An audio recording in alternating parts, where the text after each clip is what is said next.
Segunda de Timoteo, capítulo 3, versículos 14 al 17. Sé que es un texto familiar, pero hay una necesidad de que como iglesia entendamos lo que para los reformadores era la sola escritura.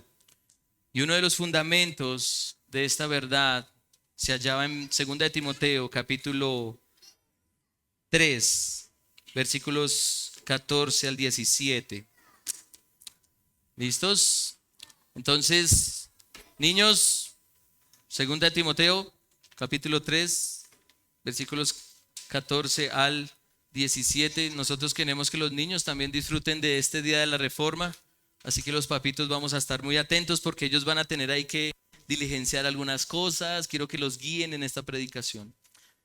Vamos a orar. Padre Celestial, gracias porque tu Biblia, tu palabra, tu mente, la mente de tu Hijo está a nuestro alcance. Es un privilegio enorme. No dimensionamos el privilegio que tenemos de tener tu palabra en nosotros. Padre, permítenos entender la gracia, la bendición de que hoy como pueblo, como iglesia reunida, tengamos tu palabra enfrente de nosotros. Padre, hay muchos hermanos que están realmente en dificultades y aún entregando sus vidas porque este conocimiento se ha entregado a la humanidad, se ha dado a los hombres. Padre, nosotros tenemos nuestro cuarto de hora porque tu Biblia la tenemos, la podemos abrir sin reservas. Así que permítenos aprovechar este tiempo. Ilumínanos por tu Espíritu. Y también, Padre, quien no conoce a tu Hijo pueda conocerlo a través de esta predicación. Lo que más anhelamos es la salvación que tú has prometido. Entre nosotros hay personas que no son salvas. Así que te pedimos, Padre, que nos bendigas con el mensaje de tu palabra. Te lo pedimos por Jesucristo, nuestro Señor y Salvador. Amén. Segunda de Timoteo, capítulo 3, versículos 14 al 17. Esto es lo que dice la palabra de Dios. Lo voy a leer en la versión Reina Valera 60. Pero persiste tú en lo que has aprendido y te persuadiste, sabiendo de quién has aprendido, y que desde la niñez has sabido las sagradas escrituras, las cuales te pueden hacer sabio para la salvación por la fe que es en Cristo Jesús. Toda la escritura es inspirada por Dios y útil para enseñar, para redarguir, para corregir, para instruir en justicia, a fin de que el hombre de Dios sea perfecto, enteramente preparado para toda buena obra. El Señor bendiga su palabra. Uno de los periodos más difíciles que hemos tenido como humanidad, y cuando hablo de difícil, espero que no pensemos en una guerra, porque como humanidad hemos tenido muchos conflictos, hemos tenido muchas guerras, muchas discusiones entre nosotros, pero quizá uno de los periodos más terribles que como humanidad hemos tenido es lo que se ha denominado históricamente como el oscurantismo. ¿Les suena esa palabra? Oscurantismo, como de oscuro, como de oculto. Y más o menos estamos hablando que dentro del siglo, finalizando el siglo V hasta iniciando el siglo XVI, estamos hablando de aproximadamente 1000 años. La humanidad se vio envuelta en un escenario en donde era muy difícil acceder al conocimiento, en donde había limitaciones para acceder a cualquier tipo de ciencia, no solo la ciencia teológica, sino cualquier tipo de ciencia. Era muy difícil plantear discusiones, plantear cuestionamientos acerca de la física, de las matemáticas, acerca aún del lenguaje y dentro de esas ciencias también la ciencia teológica, la teología. Parte de ese oscurantismo fue patrocinado por un dominio que cogió fuerza en ese entonces, ¿sí?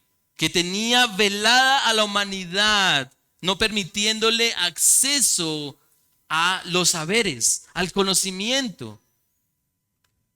Y estamos hablando del catolicismo romano.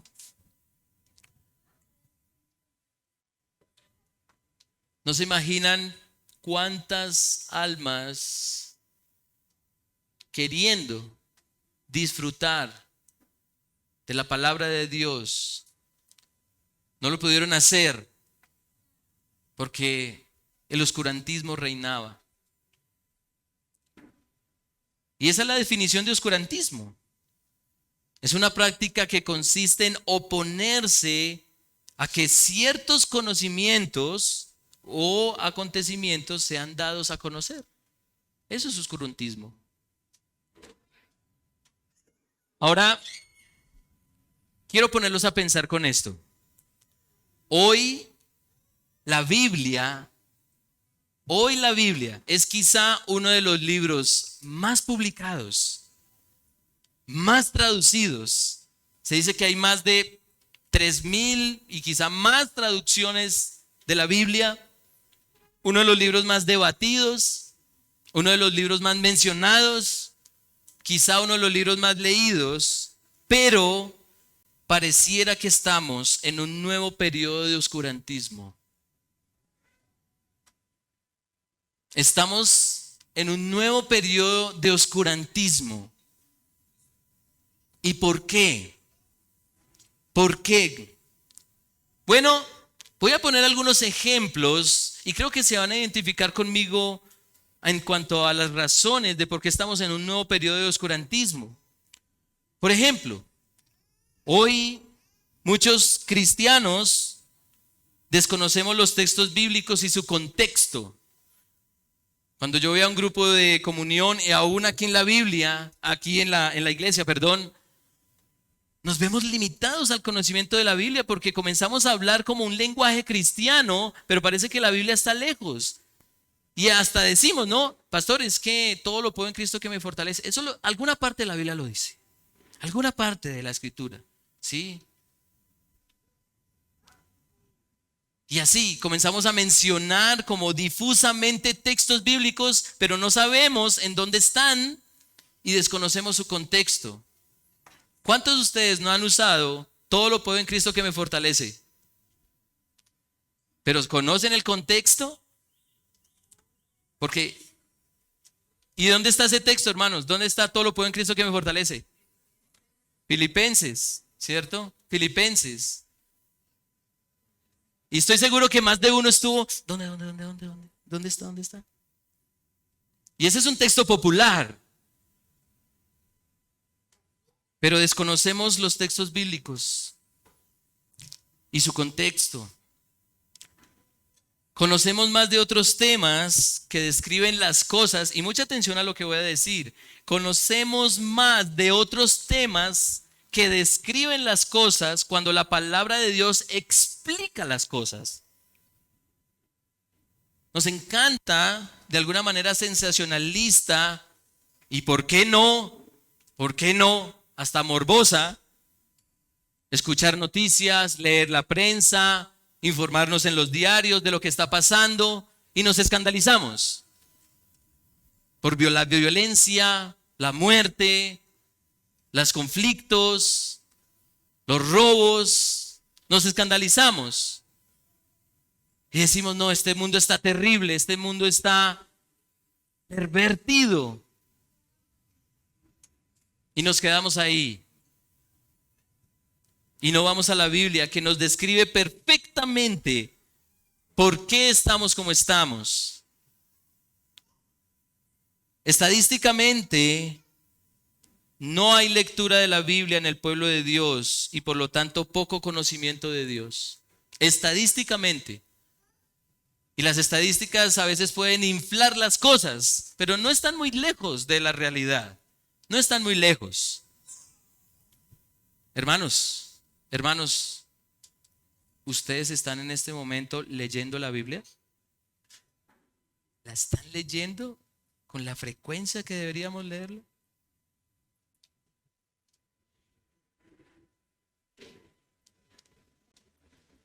Pero este periodo de oscurantismo actual es muy interesante porque hay quienes leen la Biblia, pero no la saben leer.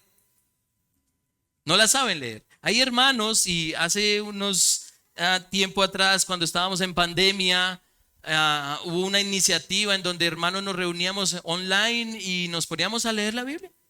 Nos reuníamos cada 6 de la mañana a leer la Biblia, 1 hora leyendo la Biblia.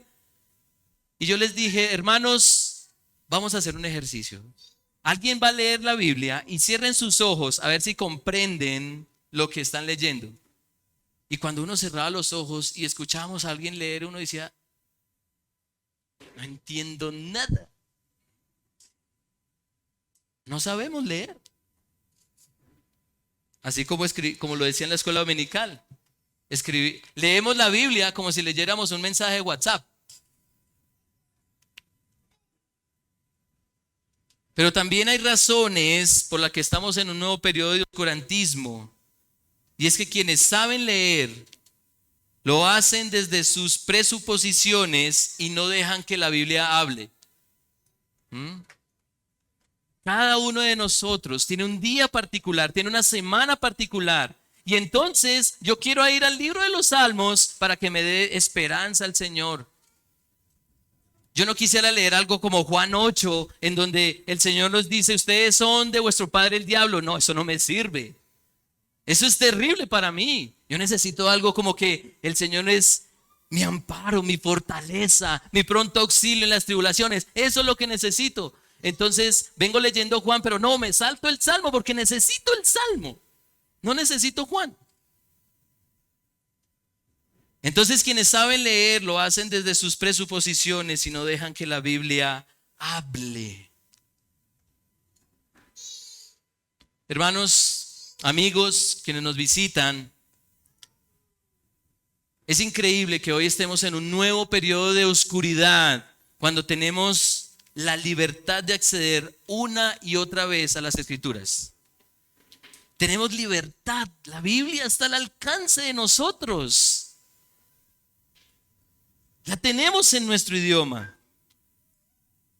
Y la pregunta es, ¿no deberíamos acceder a su conocimiento y facilitar su conocimiento? Miren esta pregunta. Si la Biblia es asequible a nosotros, si lo tenemos en físico y en digital, parece que la Biblia está en todas partes, está en los cuadros de nuestras casas. ¿No deberíamos acceder más y más a su conocimiento y facilitar su conocimiento? A veces yo le pregunto, hermanos, ¿me pueden ayudar con esta cita? ¿Ustedes saben dónde está? Y todos quedan como, uy, no, si no sabe el pastor. Antes de la Reforma, el catolicismo romano fue el mayor influyente para que la verdad no fuera conocida. Y la pregunta es, hermanos, y creo que estamos yendo hacia el mensaje del texto, ¿es la iglesia protestante del siglo XXI la que está continuando ese trágico legado? ¿Es la iglesia de hoy la que se está sumando a ese legado católico romano del oscurantismo? Porque hoy cuando la Biblia está más asequible es cuando menos se conoce.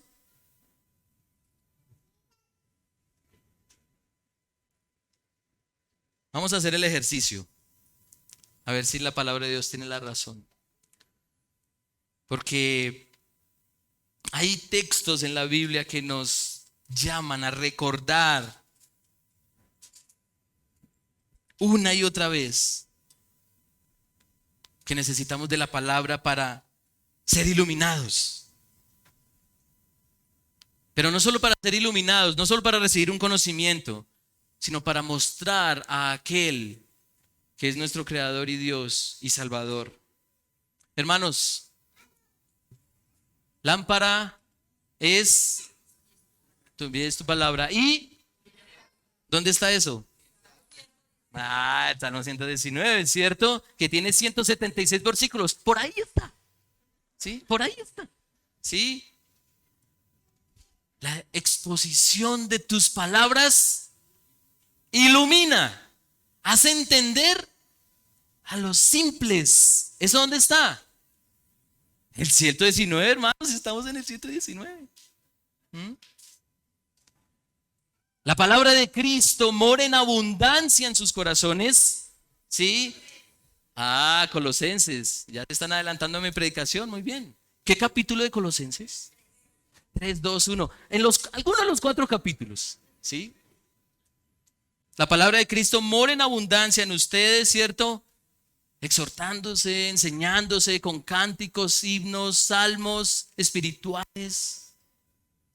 La palabra de Dios es viva y eficaz, más cortante que toda espada de 2 filos, ¿cierto? Y penetra hasta lo más profundo de nuestro ser, ¿cierto? Corta hasta partir coyunturas, tuétanos, y discierne los pensamientos y las intenciones del corazón. ¿Dónde está eso? Uy, creo que no perdimos el tiempo, Pastor Miguel Ángel, con la serie de Hebreos. Bien. Hermanos, pregunta. ¿Le falta algo a la Biblia para que sea suficiente? ¿Por qué? ¿Por qué el pueblo de Dios está olvidando la palabra de su Dios? ¿Por qué el pueblo de Dios está olvidando la palabra de su Dios?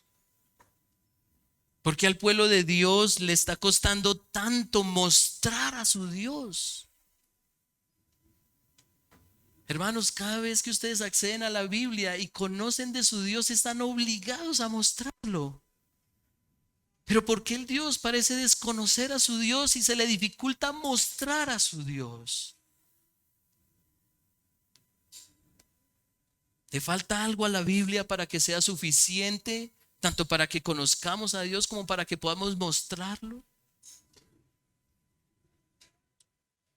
Así que, mis hermanos y amigos,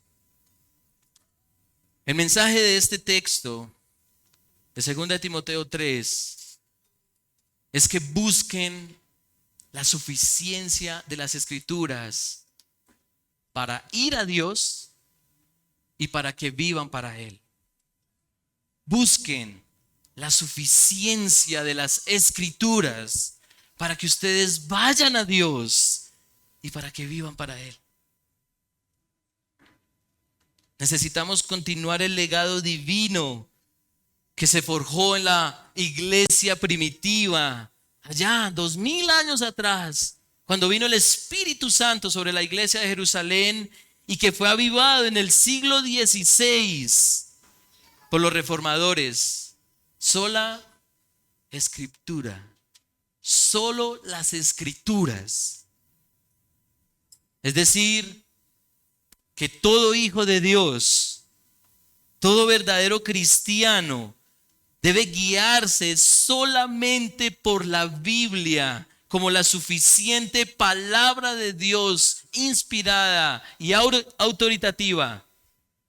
De manera que el cristiano debe, por sobre cualquier cosa, desear este sagrado libro. Desear este sagrado libro. Y el texto de 2 Timoteo muestra tanto el carácter como el propósito de las Escrituras. Este texto muestra tanto el carácter como el propósito de las Escrituras, que vienen a ser la razón por la que debemos buscar la suficiencia de las Escrituras para ir a Dios y para vivir para Él. Así que veamos esa primera razón, o mejor, esa primera idea. el carácter de la palabra de Dios. Y quiero rápidamente repasar el contexto de este pasaje. Vale la pena que ustedes lo lean una y otra vez, porque lo que está mostrando aquí el apóstol Pablo a su discípulo Timoteo es una preocupación. Una preocupación que cuando leemos en 2 Timoteo 3 vamos a decir, no, eso era en el tiempo de Pablo, o algunos dicen, no, eso es solo en este tiempo. Pero lo que dice el apóstol Pablo es que desde la primera venida de Cristo hasta cuando Él venga, vamos a ver algo tremendamente preocupante. Vamos a ver algo muy preocupante. Y es el carácter de los hombres en los postreros días. ¿Cómo identificar a ese carácter? Y Pablo lo enumera. Y quiero que vayan conmigo allí al versículo 1. 2 Timoteo 3:1.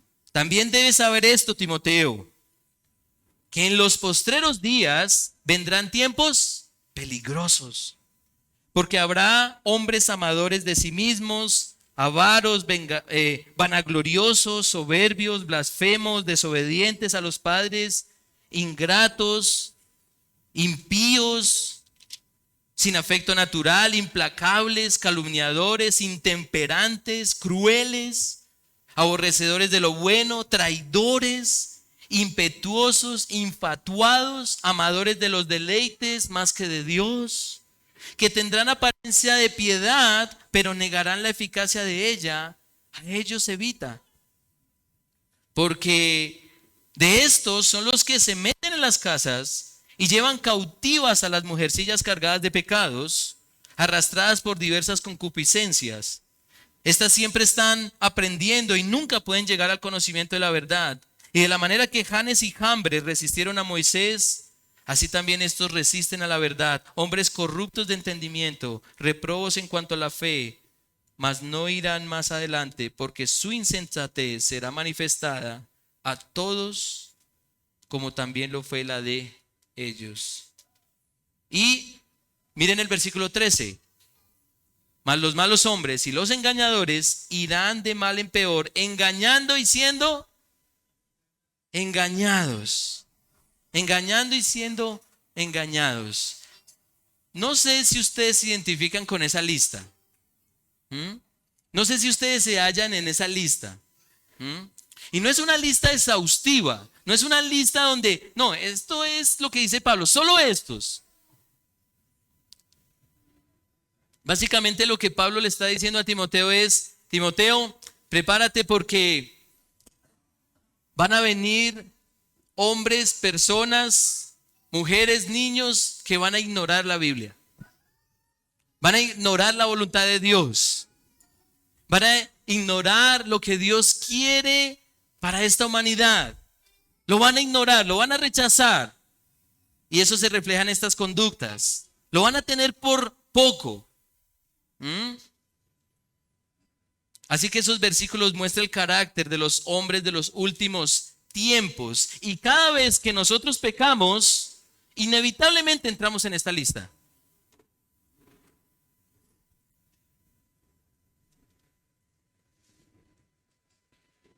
Pero Pablo no se queda en una descripción lamentable del carácter de los últimos tiempos, del carácter de los hombres de los últimos tiempos, sino que también plantea una comparación y muestra el carácter de Timoteo. ¿Sí? Y esta ha sido mi oración, hermanos, de cuánto quisiera que tuviéramos el carácter de este hombre. Ahora no les estoy diciendo, ustedes tienen que ser como Timoteo. No, ustedes tienen que ser como Cristo. Pero lo que Pablo le plantea a Timoteo es digno de imitar. Versículo 10. Pero tú has seguido mi doctrina, conducta, propósito, fe, longanimidad, amor, paciencia,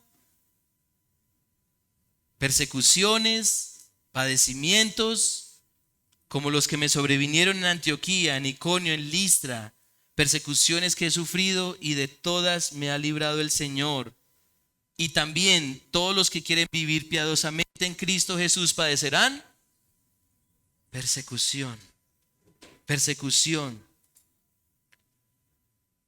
Miren el carácter de Timoteo. Miren el carácter de Timoteo. ¿Sí? Levanten la mano aquí los que son pacientes. Entonces, hagamos algo bien chévere. Levanten la mano los que son impacientes. Bueno, ya.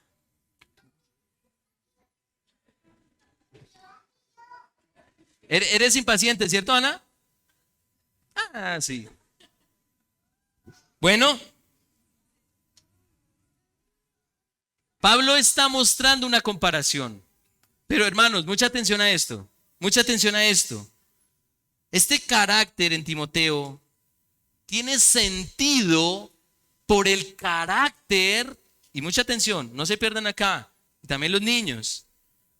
El carácter que tiene Timoteo tiene sentido por aquello o por el carácter de aquello a lo cual él se ha sometido. Voy a repetirlo.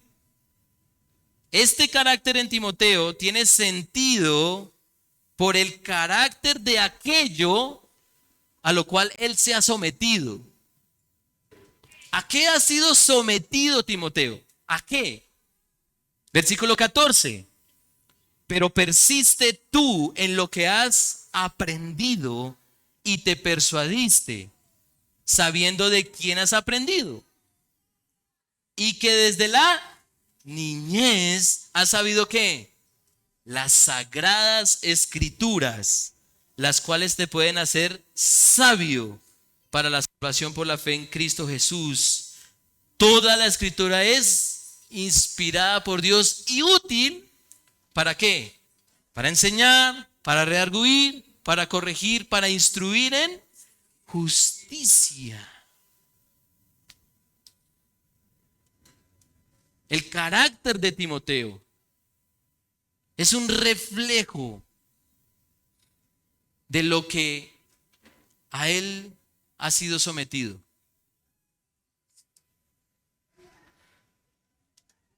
Hermanos, ¿quién podría tener un carácter como el de Timoteo?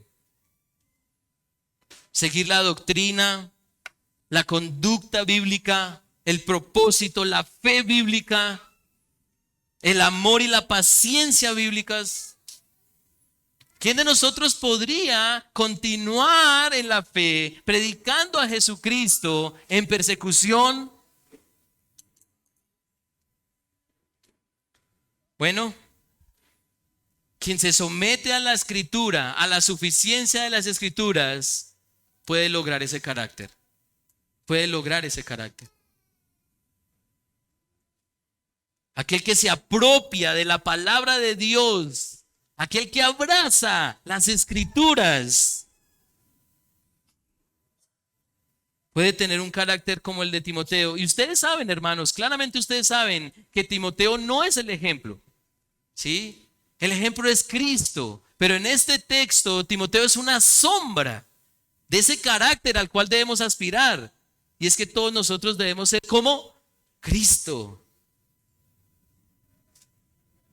Así que, ¿cuál es el carácter de la palabra de Dios? ¿Cuál es el carácter? Primero, toda la escritura es que inspirada. Inspirada. Inspirada, es decir, exhalada. Es como cuando nosotros respiramos, ¿cierto? ¿Qué ejercicio estamos haciendo al respirar? Estamos exhalando y estamos inhalando, ¿cierto? Inhalando, exhalando. Bueno, esa es la idea que plantea aquí el apóstol. Toda la escritura es exhalada por Dios, dada por Dios, respirada en un aliento de entrega por Dios. Por Dios. A veces como que tenemos en poco lo que tenemos enfrente, pero lo que tenemos enfrente es la palabra de. Esa palabra es muy importante. La palabra de Dios. Y la palabra de Dios es inspirada, es exhalada. ¿Lo encontraste, Ana? ¿Y los niños lo encontraron? Bien. Ellos tienen una sopa de letras ahí donde tienen que buscar esas palabras. Inspirado. dada por Dios. Pero lo que da Dios no solo se queda en una idea, sino que tiene utilidad. Porque toda la escritura es inspirada por Dios y es útil. Es útil. Útil. Y el apóstol Pablo se esfuerza como en enumerar en ciertos conceptos, en definir lo que significa esa utilidad. Por ejemplo, dice que toda la escritura es inspirada por Dios y es útil para enseñar, del griego didaskalia, que significa instruir. Instruir. Muchas veces oramos a Dios: Señor, por favor, dame crecimiento espiritual. Hermanos, esa oración ya está contestada hace rato. Hace rato está contestada esa oración. Solo tiene que ir a este libro para que usted sea instruido. ¿Sí? Instruido. Pero también el apóstol Pablo dice que es útil para enseñar, para redarguir. Y este concepto es muy interesante, hermanos. Viene del griego elenjos, que significa convicción, producir certeza. La palabra de Dios es útil para que usted esté convencido de esta verdad. No de cualquier verdad. La palabra de Dios es útil para convencerlo de la verdad de que usted es pecador, de que usted no es bueno, de que todos ustedes necesitan un Salvador. Esa convicción la da las Escrituras. Tiene esa utilidad. Redarguye, es decir, produce convicción, certeza de que solo tengo esperanza en Jesucristo. De otra manera estoy perdido. Estoy perdido. Porque solo Jesucristo da salvación. Pero también corrige. La palabra de Dios es útil para corregir, que es lo que más nos encanta, ser corregidos. Así que la Biblia no solo es activa, sino también reactiva. Ay, yo no sabía que la palabra de Dios decía eso. Y yo me casé con un hombre incrédulo. Yo no sabía. Entonces nos corrige. Es decir, nos endereza de nuevo a las sendas de Dios, a los caminos de Dios. Eso significa corregir, enderezar. Nosotros siempre vamos, o mejor, vamos por una línea y tendemos a esto. Tendemos a desviarnos. Pero la palabra de Dios es útil para enderezarnos, para volver al camino. Y finalmente, instruir. Y esta palabra es más familiar para ustedes a la luz de Hebreos 12. Y es que la palabra de Dios es útil para paideia. ¿Se acuerdan de ese término? ¿Se acuerdan que era paideia? ¿O volvemos a predicar la serie de Hebreos? Alguien que me ayude. Rápido, rápido. Paideia, ¿qué significa? Pues pastor, ahí dice instruir, ya, listo. Bueno, paideia significa entrenar. ¿Se acuerdan? Que Dios a los que ama disciplina y castiga, azota a todo el que recibe por hijo. Paideia. La palabra de Dios es útil para entrenarnos, para disciplinarnos. Ese, hermanos, es el carácter de la Biblia. Ese es el carácter de la Biblia. El carácter del cristiano estará determinado por el carácter de aquello que lo alimenta. Si usted se alimenta de TikTok, Facebook, YouTube, ese va a ser su carácter.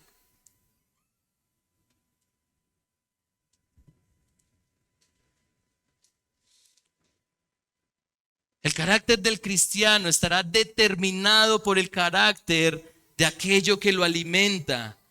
Hermano querido, ¿usted con qué se está alimentando todos los días? Porque usted todos los días come, ¿cierto? Por lo menos nosotros tenemos siquiera mínimamente una comida al día, ¿cierto? Y los más glotones, 5, 6. Aunque dicen que los bautistas comemos bastante. Pero hermanos, Todos los días tenemos que nutrir nuestro cuerpo, alimentarlo, darle comida. El Señor ha producido en nosotros una sensación de necesidad de comida que se llama hambre. Y si nuestra hambre es el carácter de Cristo, entonces ¿de qué nos vamos a alimentar? ¿De qué nos vamos a alimentar? Por eso, mis hermanos, esta pregunta es realmente conmovedora, realmente preocupante. ¿Cuántas almas se están perdiendo? O mejor, corrijo, ¿cuántas almas se llegaron a perder por el oscurantismo? ¿Cuántas almas se perdieron con el oscurantismo? Porque no tenían acceso a la revelación bíblica que nos habla de la salvación que todos nosotros como seres humanos necesitamos. Pero la pregunta es, ¿cuántas almas se están perdiendo hoy sin saberlo? Porque se tiene en poco el carácter de la palabra de Dios, la cual fue exhalada por Dios y con la utilidad dada por Dios. Pero hermanos, el propósito último de la Biblia es el resultado de su carácter. El carácter de la Biblia es que es dada por Dios, es exhalada por Dios y es útil. Pero eso tiene un propósito. Y ese es el segundo punto. El propósito de la palabra de Dios. El propósito de la palabra de Dios. Hermanos, si ustedes han leído 2 de Timoteo 3, el apóstol Pablo dice toda la escritura. Y cuando él se refiere a toda la escritura, está hablando explícitamente de el Antiguo Testamento. ¿Por qué el Antiguo Testamento? Porque cuando Pablo le escribió esto a Timoteo, todavía el canon del Nuevo Testamento no estaba concluido. Había libros que no se habían escrito, por ejemplo, como las cartas de Pedro, como Apocalipsis.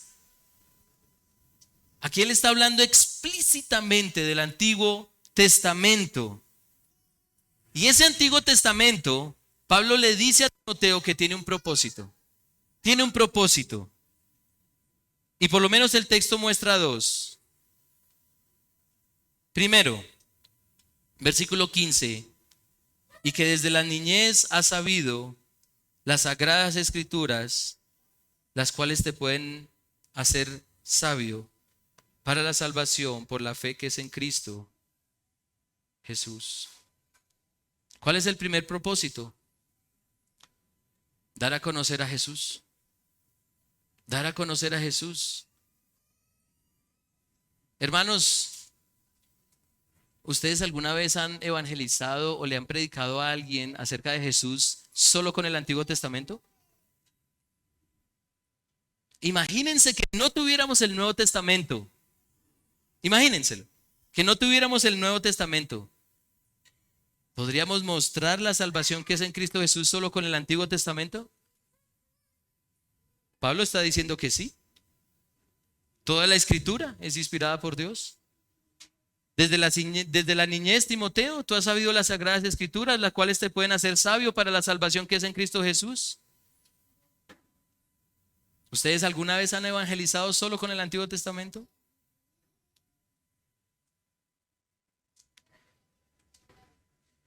El Antiguo Testamento, de principio a fin, está apuntando al Mesías que toda esta humanidad necesita. No solo que Israel necesitaba, sino que todas las naciones del mundo necesitan. Y claro, por supuesto, como leíamos en 2 de Pedro 3, toda la escritura, por implicación, está hablando también del Nuevo Testamento. Pero toda la escritura está apuntando a Jesús. Toda la escritura está apuntando al Mesías. El tema central de la Biblia, hermanos, es Jesucristo. El tema central de la Biblia es Jesús. Si a ustedes les preguntan en la calle de qué se trata la Biblia, la respuesta es muy sencilla. Se trata del plan de salvación en Jesucristo. De eso se trata la Biblia. No es de otra cosa. De eso se trata la Biblia. Desde Génesis a Apocalipsis. Pero hay otro propósito. Hay otro propósito de la palabra de Dios. Versículo 17. A fin de que el hombre de Dios sea ¿qué? Perfecto. Perfecto. Enteramente preparado para toda buena obra. Levante aquí la mano el que es perfecto. Bueno, el apóstol dice que para que el hombre de Dios sea perfecto. Creo que en nosotros hay una realidad y es que ninguno de nosotros somos perfectos, pero los hijos de Dios sí anhelaríamos serlo, ¿cierto? Anhelaríamos tener el carácter de Cristo, que fue justo, perfecto. Y la palabra de Dios tiene ese propósito. La palabra de Dios tiene el propósito de que sus hijos tengan su carácter. Pero ese carácter se muestra en algo bastante particular que dice aquí Pablo, y es que está enteramente preparado ¿para qué? Para toda buena obra.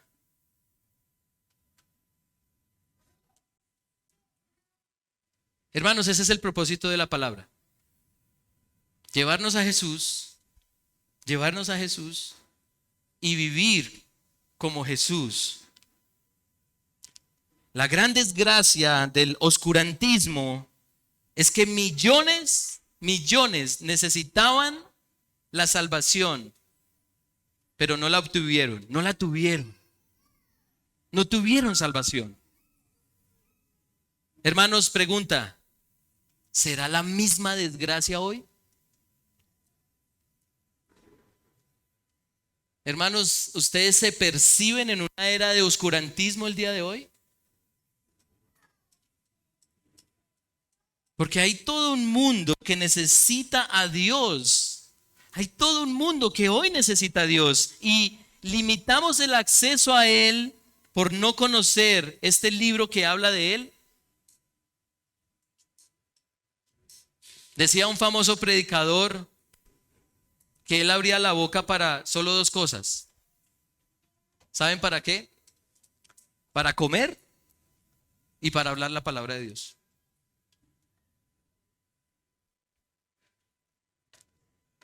Ninguno de nosotros va a hacer eso. Pero hay todo un mundo que necesita a Dios y vamos a limitar el acceso a Él por no conocer este libro que habla de Él. El apóstol Pablo dice, ustedes me van a decir dónde lo dice, que Dios decidió salvar a los creyentes por la locura de la predicación. ¿Dónde dice eso? Primera de Corintios, ¿qué? En Primera de Corintios 9, ¿quién da más? ¿Quién da menos? Ok. Ahí está el ejemplo, hermanos. ¿Sí? Primera de Corintios capítulo 1, versículo 21. Pero hermanos, por eso, y cuando leemos las epístolas pastorales, que son primera, segunda de Timoteo y Tito, creemos que es solo para pastores, ¿sí?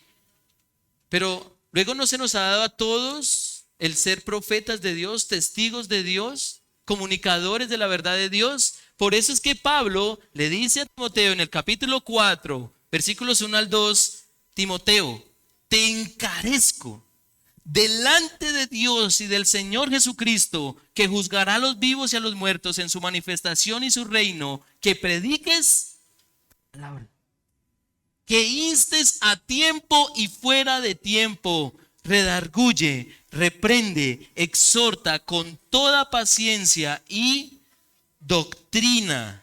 Hermanos, ¿esto es solo para pastores? ¿Esto es solo para pastores? ¿Acaso la misión que nos ha dado el Señor no es para cada creyente, que es hacer discípulos de todas las naciones, bautizándolos en el nombre del Padre, del Hijo y del Espíritu Santo? ¿Y qué sigue diciendo?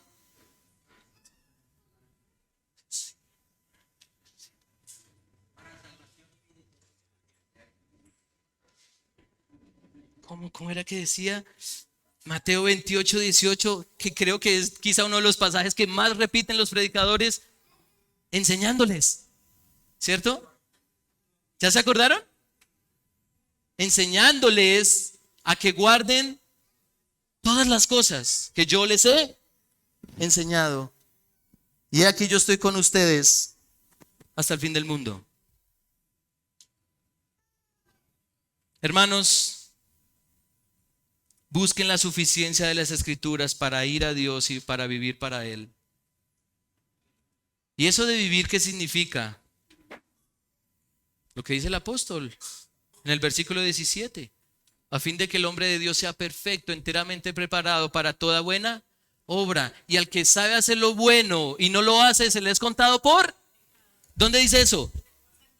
Hermano, Santiago. En el Nuevo Testamento. ¿Ah? Y si tú no predicas el evangelio, estás pecando, porque eso es bueno. Toda buena obra es el propósito de la Biblia para nosotros. O como lo dice un texto, vamos a ver si esta vez estamos mejor, ¿cierto? Porque hemos sido creados en Cristo Jesús, ¿cierto? Somos hechura suya, creados en Cristo Jesús. ¿Para qué?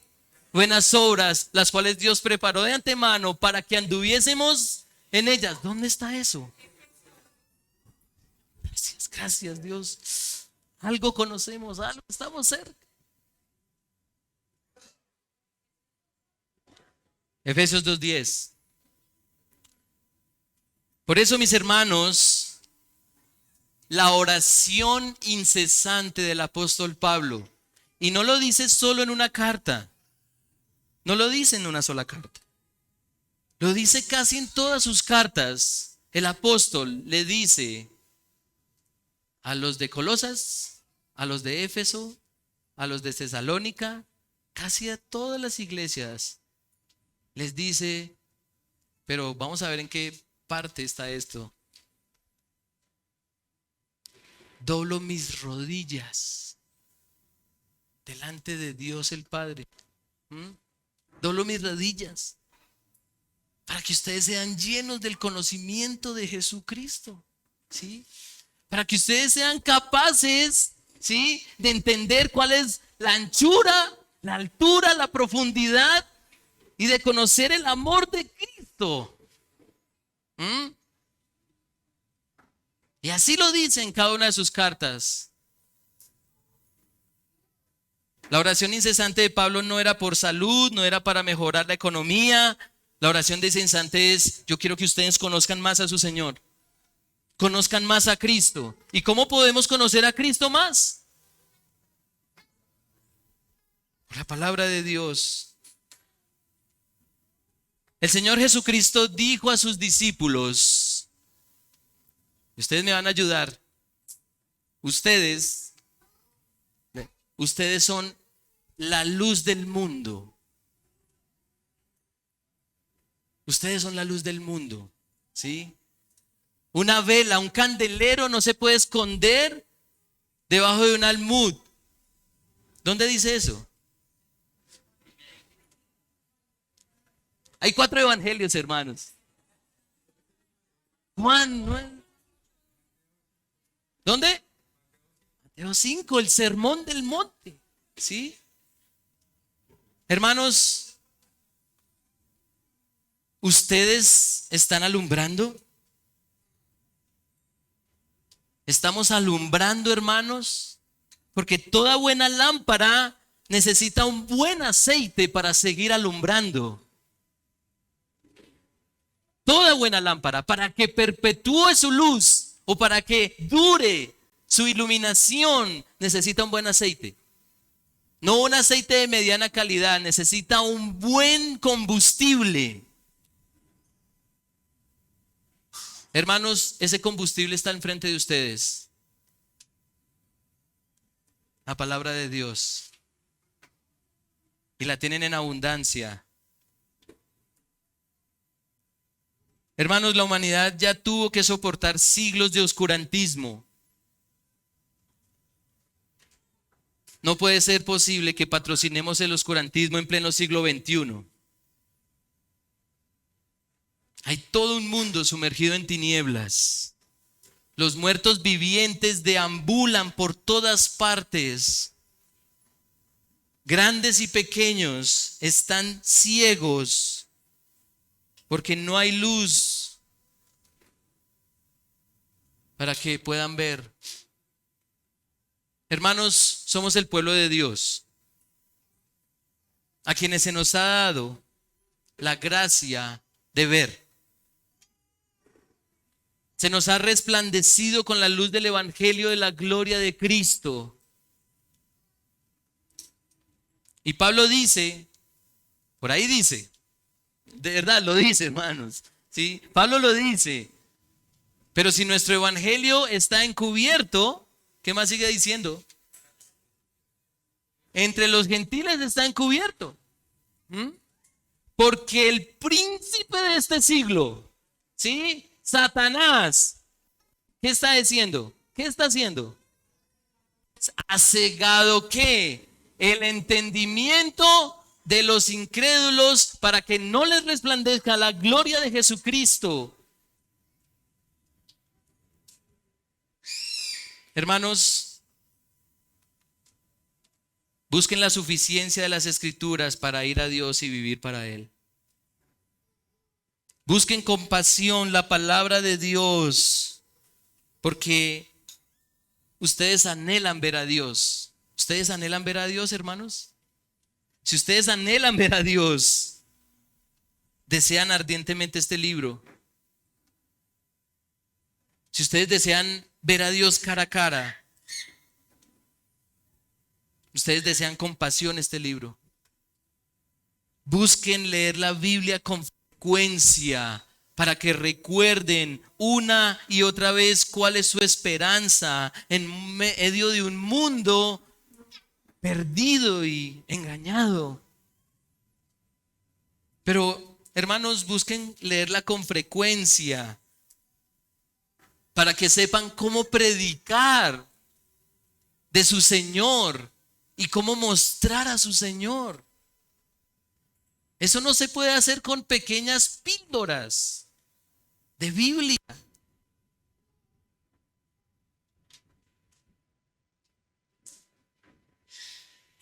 Busquen leerla con frecuencia para que sepan cómo predicar de su Señor y Salvador a cualquiera, tanto a creyentes como a no creyentes. Los creyentes necesitamos todavía el evangelio, hermanos, ¿sí sabían?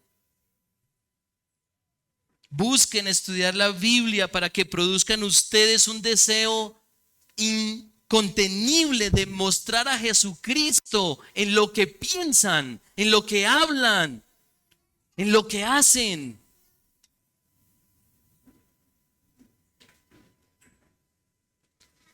Hermanos, ¿ustedes me aman? Sean sinceros. Yo los amo mucho.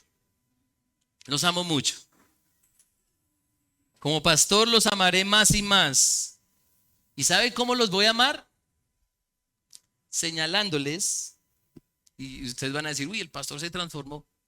No, lo que pasa es que voy a ser más intencional. Pero a partir de hoy voy a señalarles intencionalmente en cada conversación que tengan conmigo la palabra de Dios. Es decir, que todo lo que lleguen a citar sea un texto claro de las Escrituras. Y les voy a preguntar, ¿dónde dice eso? ¿Cuál es el pasaje? Ay, no me vayan a dejar de hablar, hermanos.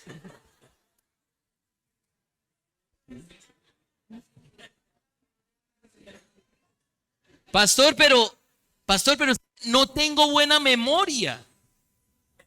No tengo buena memoria. ¿Se te olvidó que eres pecador? ¿Se te ha olvidado que el único que puede rescatarte de tu condición perdida es Cristo Jesús? ¿Se te ha olvidado que Cristo te compró con su sangre para que vivas para Él? ¿cómo entonces vas a vivir para Él? Hermanos, la amnesia bíblica tiene solución y deberíamos recordarla entre nosotros sin miedo, ¿sí? Sin miedo.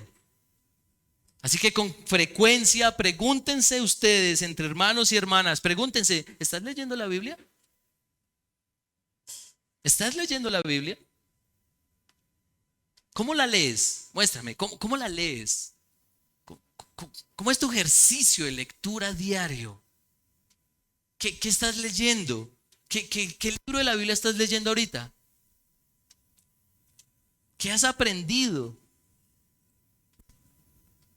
Pregúntense, hermanos, ¿qué podemos hacer para incentivar la lectura de la Biblia de Dios en ti y en mí?